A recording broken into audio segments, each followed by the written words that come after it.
لیکن میں ہر جگہ یہ کہتا ہوں کہ یہ معاوضہ آپ کے دکھ کو مٹا نہیں سکتا، آپ کو تسکین نہیں پہنچا سکتا، لیکن بہرحال زندگی بسر کرنی ہے، اور اس خدائے بزرگ و برتر کا بھی حکم ہے کہ ہمت کرو اور اس میں زندہ رہنا ہے۔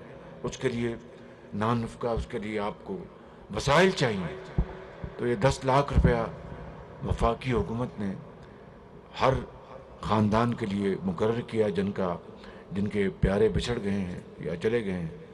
اور آج ابھی میں نے یہ کہا ہے کہ 24 گھنٹے میں آپ کو یہ جو معاوضہ ہے آپ کو یہاں پر 17 افراد کو مل جانا چاہیے اگلے 24 گھنٹے میں۔ اسی طریقے سے آپ کے جو یہاں پر گھر تباہ ہوئے ہیں ان کا بھی انشاءاللہ ہم معاوضہ آپ کو دیں گے انشاءاللہ۔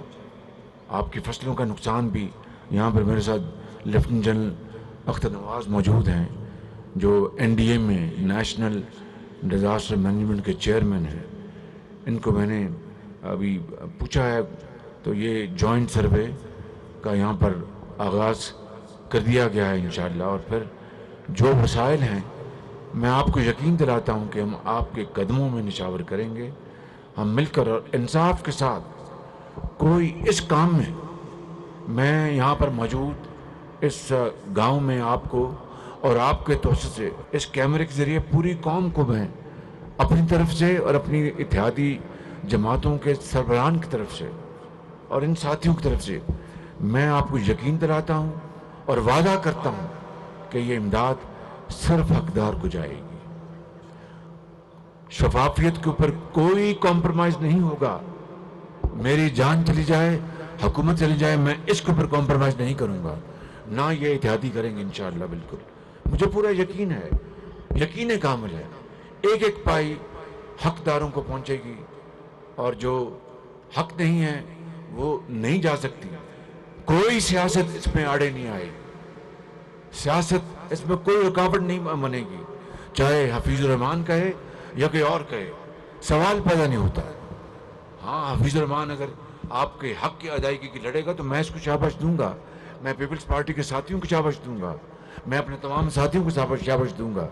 یہ ایک جہاد ہے، اس میں ہمیں مل کر آگے بڑھنا ہے اور دکھی انسانیت کا ہاتھ تھامنا ہے۔ تو میں آپ کو یہ یقین دلاتا ہوں انشاءاللہ کہ یہ حق ہم آپ کو دلا کے رہیں گے۔ ہمارے دوست ممالک، ہمارے برادر ممالک اس میں حصہ ڈال رہے ہیں، ہم کے بہت شکر گزار ہیں۔ آج ہی میں ترکی کا ایک بہت بڑا وفد آیا تھا، طیب اردوان صاحب کے حکم پر، ان کے وزیر انٹیریئر آئے تھے، ان کے جو وزیر بحالیات وہ آئے تھے، چیئرمین ان کے جو ابدا جو ہے بہت بڑا ان کا محکمہ ہے وہ آئے ہوئے تھے، اور دوسرے ان کے صاحب وہاں سے ترکی سے آئے تھے، میں ان سے 1.5 گھنٹہ ملا، اور وہ ہر طرح کی مدد کے لیے تیار ہیں۔ پیغام انہوں نے یہ دیا کہ جناب طیب اردوان نے کہا کہ شہباز شریف کو پوچھو کہ دیکھیں کہ یہ ہے اخوت، یہ ہے برادری، کہ شہباز شریف کو پوچھو کیا حکم ہے، ہم اس کے لیے حاضر ہیں۔ کتنی بڑی بات ہے، کتنا بڑا انہوں نے بھائیوں کی طرح اپنے دل کھولا ہے۔ اسی طرح دوسرے برادر ممالک سے بھی، اپنا UAE سے ان کے صدر، ہمارے برادر صدر محمد بن زائد سے، محمد بن سلمان سعودی عرب سے، قطر سے، ہم اور ہر جگہ سے، اور دوسرے جگہوں سے، امریکہ سے، چین سے، برطانیہ سے امداد مل رہی ہے، لیکن ہم اپنے وسائل بھی اکٹھے کر رہے ہیں۔ یہ بہت بڑی، میں نے اپنی زندگی میں اتنی بڑی سیلابی تباہی میری بہنوں نہیں دیکھی، خدا گواہ ہے، اور میں چین سے نہیں بیٹھوں گا، یہ میرے ساتھی چین سے نہیں بیٹھیں گے، یہ حکومت چین سے نہیں بیٹھے گی، اور کوئی سیاست نہیں کرنی۔ ہم نے صوبائی حکومتوں سے مل کر کام کرنا ہے۔ یہاں پر جو بھی حکومت ہے گلگت بلتستان سے، ان سے مل کر کام کرنا ہے۔ میں نے ان کو دعوت دی، پچھلی ہم نے کانفرنس کی کہ تشریف لائیں، بعض وزرائے اعلیٰ جو ہیں وہ تشریف لائے، لیکن بعض نہیں، ان کی مرضی ہے، ہم پھر ان کو دعوت دیں گے، پھر دعوت دیں گے، وہ تشریف لائیں گے تو بہت خوشی ہوگی، تاکہ مل کر ہم کام کریں۔ یہ اس وقت سیاست کا وقت نہیں ہے، یہ خدمت کا وقت ہے، یہ دکھی انسانیت کو بحال کرنے کا وقت ہے، یہ آپ کا ساتھ دینے کا وقت ہے، سیاست سے بالا تر ہو کے۔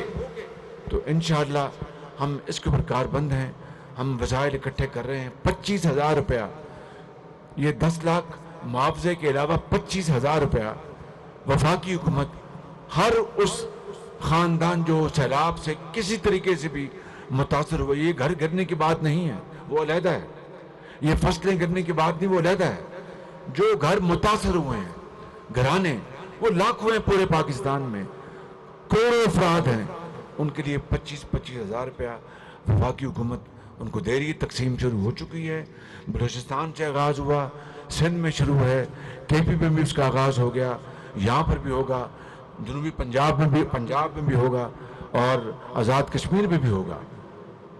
میری آپ سے گزارش ہے کہ آپ صبر سے کام لیں، تحمل سے کام لیں۔ انشاءاللہ میں اور میرے ساتھی جب تک کہ آخری فرد اپنے گھر پہ آباد نہیں ہو جاتا، ہم آپ کے پاس حاضر ہوتے رہیں گے انشاءاللہ۔ آج میں صرف یہ کہنے آیا ہوں کہ ہم آپ کے دکھ میں برابر کے شریک ہیں۔ وہ تو احساس شاید ہم نہیں کر سکتے جو آپ کے دلوں میں ہے، لیکن ہم اس غم میں برابر کے شریک ہیں۔ اور یہ بیٹی جو بیٹھی ہے اور یہ ان کے والد جو بیٹھے ہیں، ان کی ہر چیز چلی گئی ہے، یعنی ان کی زندگی کی پونجی لٹ گئی، گھر کے افراد، ماں بھی چلی گئی، بہن بھائی بھی چلے گئے، ایک باپ اور ایک معذور بچی۔ اس سے بڑا کس خاندان کے لیے کیا دکھ کی بات ہوگی؟ مگر خدا کا حکم ہے، اللہ کے نبی، پیارے نبی اکرم صلی اللہ علیہ وسلم کے، ان کے بھی بیٹے اللہ کو پیارے ہو گئے تھے، تو اسی سے ہمیں سہارا ملتا ہے، اسی سے ہمیں حوصلہ ملتا ہے۔ تو میرے بزرگوں، بھائیوں اور میری بہنوں، آپ فکر نہ کریں، انشاءاللہ آپ فکر نہ کریں، اس خاندان اور ان افراد کو سہارا دینا آپ کا فرض ہے۔ میں آؤں گا، پھر آؤں گا، ہم پھر آئیں گے، لیکن انہوں نے یہاں پر رہنا ہے، آپ ہی ان کی چھتری بنیں گے انشاءاللہ۔ سڑک کی بات کی 5 کلومیٹر کی، تو میں فی الفور اس سڑک کو بنانے کا ابھی اعلان کرتا ہوں، اور چیف سیکرٹری صاحب فوراً اس کے اوپر کام شروع کریں، جنرل صاحب اس میں فوراً ہاتھ ڈالیں، اور وفاق اپنے اخراجات سے یہ فوری طور پر سڑک آپ کو بنا کے دے گا۔ اور چونکہ یہ گلگت بلتستان، یہ علاقے دور دراز علاقے ہیں، میں اس کے لیے ایک اسپیشل گرانٹ کا میں ابھی گلگت جاؤں گا، وہاں پر اس کا اعلان کروں گا۔ لیکن اس خاندان میں یہ اموات دیکھ کر دل جو ہے وہ بالکل اپنا بہت یعنی غمزدہ ہے، بالکل ہم سب بہت غمزدہ ہیں، اور اس گاؤں کی تعمیر کے لیے، ان کے گھروں کو آباد کرنے کے لیے میں یہاں پر فی الفور ان کے لیے 10 کروڑ روپے کا اعلان کرتا ہوں کہ یہ اس گاؤں کی تعمیر کے لیے آپ یہاں پر اسپیشل گرانٹ جو ہے 10 کروڑ کی وفاق، تاکہ اس میں یہ سڑک اس کے علاوہ ہے، سڑک اس کے علاوہ ہے، آپ ان کی مدد کریں، یہ دعا دیں گے تو پاکستان، اللہ تعالیٰ پاکستان آگے پاکستان کو لے کے چلے گا انشاءاللہ۔ اللہ تعالیٰ آپ سب کا حامی ناصر ہو۔ پاکستان پائندہ باد۔ سیاست کو بالائے طاق رکھتے ہوئے ہم سب کو سیلاب متاثرین کی مدد کرنی ہے، ہم سب کو ایک ہو کر اس مشکل وقت میں سے نکلنا ہے۔ وزیر اعظم محمد شہباز شریف غزر میں سیلاب متاثرین سے گفتگو کر رہے تھے۔